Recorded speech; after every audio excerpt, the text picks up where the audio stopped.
Hello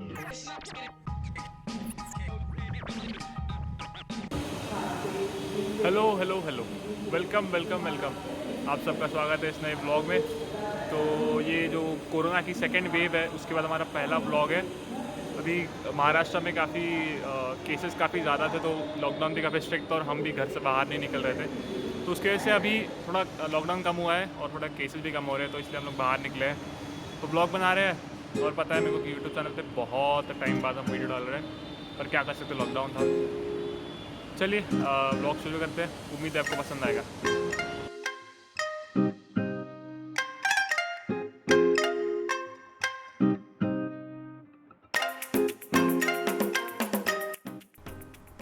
हाँ, तो ऐसी कुछ दिखती है नागपुर मेट्रो अंदर से।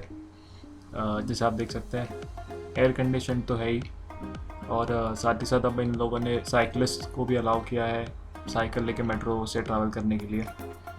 तो ये जैसे आप देख सकते हैं, ये पोजीशन है उनके लिए खड़े रहने के लिए।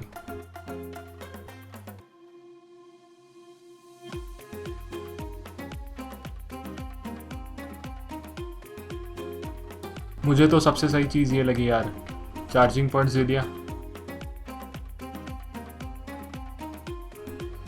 काफ़ी लोग गवर्नमेंट को और नागपुर मेट्रो को क्रिटिसाइज़ कर रहे थे कि जो नागपुर मेट्रो बनी है, this is just a waste of money, कोई ट्रैवल तो करता नहीं है। But in my opinion, Nagpur now being the 5th fastest growing city in the world, eventually employment बढ़ेगा, इवेंचुअली पॉपुलेशन बढ़ेगी नागपुर की, क्योंकि जॉब सीकर ज़्यादा आएंगे। तो एक पॉइंट के बाद जो है transportation will be an issue, and even if not now but future में हमें मेट्रो की तो ज़रूरत पड़ती ही थी। तो आई गेस ये एक सही डिसीजन था। और अब नागपुर मेट्रो की बात कर ही रहे हैं, तो कुछ फैक्ट्स जान लेते हैं उसके बारे में। So Nagpur Metro is one of the greenest metros in India. It is because of the extensive use of solar panels, and उन्होंने तो ये तक कहा है कि every drop of water is recycled.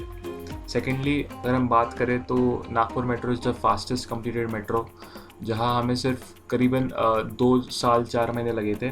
और अगर हम कुछ और सिटीज़ की बात करें जैसे दिल्ली या बैंगलोर, जहाँ हमें करीबन 4 साल लगे थे मेट्रो बनाने के लिए। और अगर हम बात करें तो जो नागपुर मेट्रो है, जैसे आप फोटोज़ में देख पा रहे हो, तो it is first of a kind, या फिर हम कह सकते हैं कि पहला multi layer transportation system India का।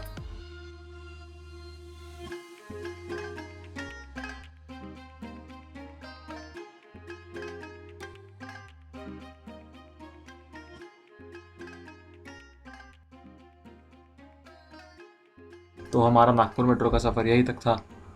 अब आगे कुछ और मज़ेदार चीज़ें।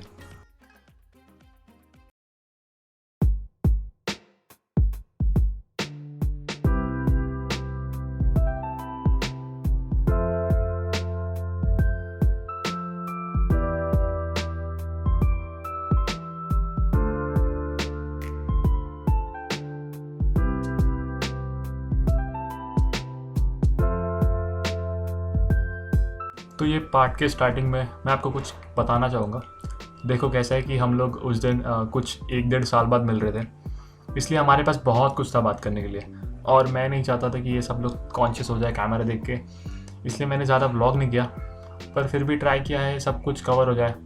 अब शुरू करते हैं। तो साहिल भाव और राहुल भाव का बर्थडे है, थोड़ा सा बाद में किया हमने, पर किए केक केक एक सेकंड केक जरूर नहीं। एक बात बताना भूल गया कि जब भी आप बारबी नेशन एंटर करते हो तो वो आपको पूछते हैं कि कुछ सेलिब्रेशन है, तो हर वक्त कहना कि हाँ मेरा बर्थडे है, फिर वो आपको एक फ्री केक देते हैं, जैसे हमें मिला यहाँ। जबरदस्ती की व्लॉगिंग कर रहा। हाँ चलो, 3 2 वैसे मैंने दी दो। हैप्पी बर्थडे, तालियां बजाओ भाई। हैप्पी बर्थडे टू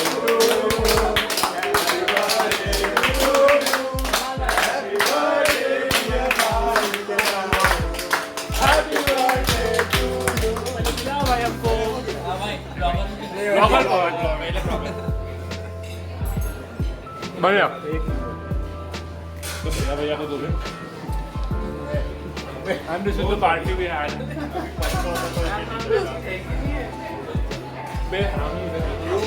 काफी अच्छी पार्टी हम सब हरामी साले सब केक खाएंगे, तो मैं केक खाता तब तक कोई पकड़ लो, कोई केक खाना। बना ब्लॉग बना, फोटो मत ले। अच्छा है भाई, खाले खाले खाले केक खा रहे हैं भाई।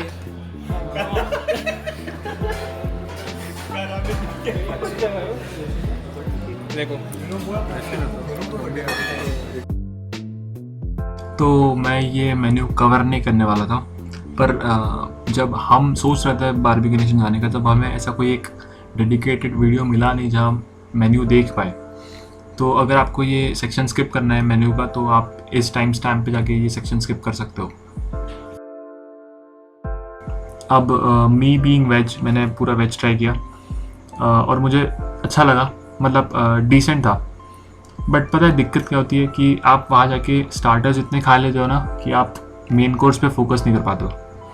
मतलब सबके साथ ये होता है मालूम नहीं, पर हमारे साथ तो यही हुआ कि हमने स्टार्टर्स इतने खा लिए कि हम मेन कोर्स पे फोकस नहीं कर पाए, और बाकी डेजर्ट तो अच्छा रहता ही है।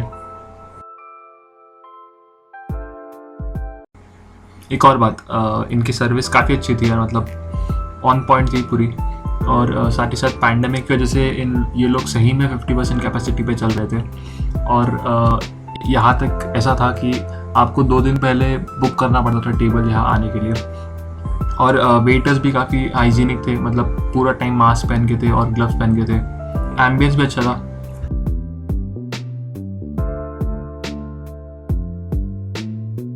तो अगर हम प्राइस की बात करें तो हमें लगे थे 719 for veg as well as non veg, and it was inclusive of taxes. अब ये हमें प्राइसेस थे जून 2021 में, तो अभी हो सकता है कि उनके प्राइसेस थोड़े चेंज हो गए होंगे। तो आप उनके करंट प्राइसेस देखने के लिए उनके वेबसाइट पे विजिट कर सकते हो। और इन माई ओपिनियन यहाँ जाना एक आध बार या फिर कभी कभी जाना सही रहेगा। आपको एक एक्सपीरियंस मिल जाता है बारबेक्यू का, और साथ ही साथ वैरायटी मिल जाती है अच्छी खासी। और अगर कोई आपका दोस्त पार्टी दे रहा हो तो फिर तो आप कभी भी जा सकते हैं। तो अगर आपको जानना हो कि ये आइसक्रीम कैसे बनाते हैं और पूरे पैसे कैसे वसूल करते हैं बारबेक्यू नेशन से, तो आप ये ज़रूर देखें। दोस्त भाई, नानक भाई, उनका आइसक्रीम देखिए। और 2 स्कूप स्ट्रॉबेरी, उसके ऊपर 5 flavour, 3 scoop 5 flavour, combo, ultra combo. आपका एक्सपीरियंस? थोड़ा सा ले लिया है ना, ले लिए 4 स्कूप,